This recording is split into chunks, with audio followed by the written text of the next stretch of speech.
रूसी हमले के बीच यूक्रेन के कई नागरिक पश्चिमी देशों की ओर बढ़ रहे हैं। कई लोग पोलैंड सीमा में रिफ्यूजी होम में शरण मांग रहे हैं।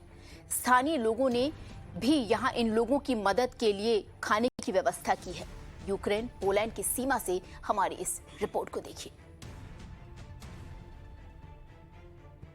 We're located roughly 10 kilometers away from the Ukraine border, and ever since the Russian invasion of Ukraine began a little less than a week ago, refugees have been pouring through the train station, which is located right behind me. So an estimated 500,000 people have already fled the territory of Ukraine, and many more are expected to come in the coming days. Trains have been running non-stop ever since the invasion began, and as you can see behind me, both humanitarian organizations and private citizens have been bringing in clothes, they've been bringing in water, some of them have been cooking free food for the refugees, and at the moment we're expecting yet another train to come loaded with families, with older people and with women, because most men in Ukraine between the age of 18 and 60 are not allowed anymore to leave the Ukraine territory, as they can be mobilized at any moment to fight off the Russian invasion.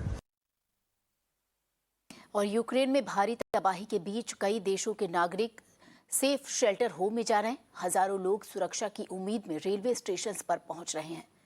देखिए Jonathan Gilbert की Lviv से खास report.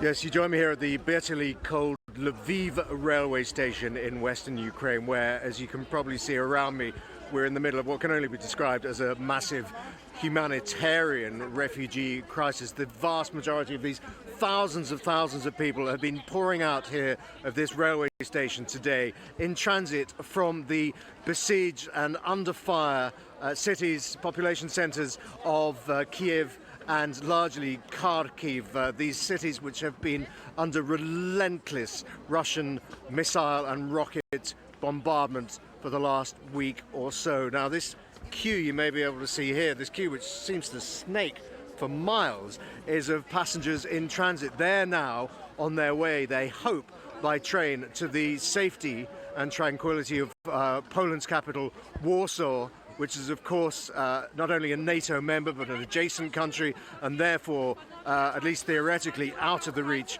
of the Russian armed forces. But just looking at the faces here, there's such a vast spectrum of emotions, some joy, some happiness and relief obviously at having escaped from the bloodshed with their lives, but also as you can well imagine, quite a lot of sadness and anxiety and tears, because these people have been through such a tremendous amount of suffering already.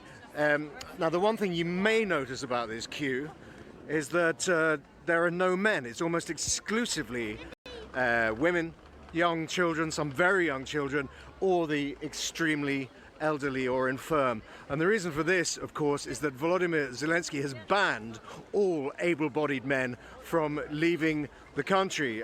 The women and children and the very elderly are allowed to leave, but the men, they have to stay here, and whether they like it or not, they may be forced to fight for their country.